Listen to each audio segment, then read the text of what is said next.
সাল্লাল্লাহু আলাইহি সাল্লামের নূরানি কদম মোবারকে আরেকবার দুরূদ ও সালাম সাল্লাল্লাহু আলাইহি ওয়াসাল্লাম।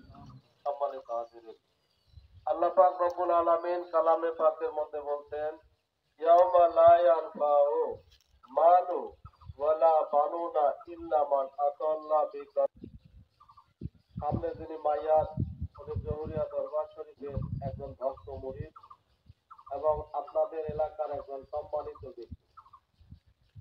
আল্লাহ পাক আজকে ওনার এই পর্যন্ত সময় রেখেছিলেন, হায়াতের সীমানা এই পর্যন্ত, এখান থেকে শেষ হয়ে গেছে, আফসোস করার আর কিছুই নাই। আপনি আমি সবাই এই ঘাটে উঠবো। বানু আপনার সম্পদ, ওয়ালা বানু না, যেই সম্পদ, সন্তান, স্ত্রী, পুত্র, কন্যা, এগুলা কোনোটাই কাজে আসবে না। কাজে আসবে ইল্লামান আতাল্লাহ বিকালবিন সালিম, পরিশুদ্ধ অন্তরের কথা আল্লাহ পাক বলছেন। তাকে জান্নাতের উচ্চ মাকাম দান করেন, বলেন আমিন। সম্মানিত হাজিরিন, আমরা জানাজায় আসলাম, আমাদের তিনটা কাজ হয়ে গেল। একটা হলো মাইয়াতের জন্য দোয়া, আর একটা নিজের জন্য দোয়া, আর নিজের মৃত্যুর কথা স্মরণ হয়ে যায়। আমি ছোট্ট আর একটা কথা বলে এখানে শেষ করে দেব।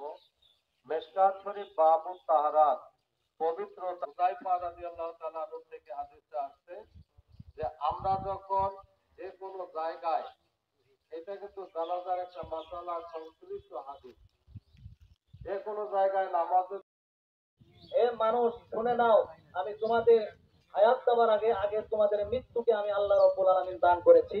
সুতরাং তোমরা এই সংকীর্ণ হায়াত পাওয়ার পর আমি আল্লাহকে ভুলে যাবা, নবীর সিদ্ধ ছাড়া ভুলে যাবা, তা হবে না। যদি যাও তাহলে তোমাদের জন্য মৃত্যুর পর থেকে নিয়ে কিয়ামত পর্যন্ত কঠিন যন্ত্রণার আযাবের ব্যবস্থা আল্লাহর তরফ থেকে রয়েছে। এই জন্য মুসলমান, আমরা দুনিয়াতে আসছি আল্লাহ পাকের তরফ থেকে খলিফা হিসেবে এসেছি। আল্লাহ সুবহানাহু ওয়া তাআলা আমাদের দুনিয়াতে পাঠাইছেন হিসাব নেওয়ার জন্য করে, পরীক্ষা নেওয়ার জন্য করে। সুতরাং সেই পরীক্ষা দিতে গিয়ে আমরা বিভিন্ন ভুল ভ্রান্তির সম্মুখীন হয়ে যাই, বিভিন্ন আইন লঙ্ঘন করে ফেলি, যার কারণে আমরা কিছু অপরাধ হয়ে যাই।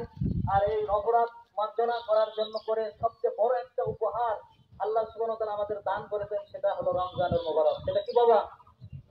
রমজানুল রাহমাতুল্লাহি ওয়া বারাকাতুহু। আলহামদুলিল্লাহ, আল্লাহ পাকের শুকরিয়া, রব্বে কারীম আমাদেরকে জানাজায় একটা অংশগ্রহণ করার সুযোগ। আনোয়ার হোসেন নামুজা বগুড়া থেকে।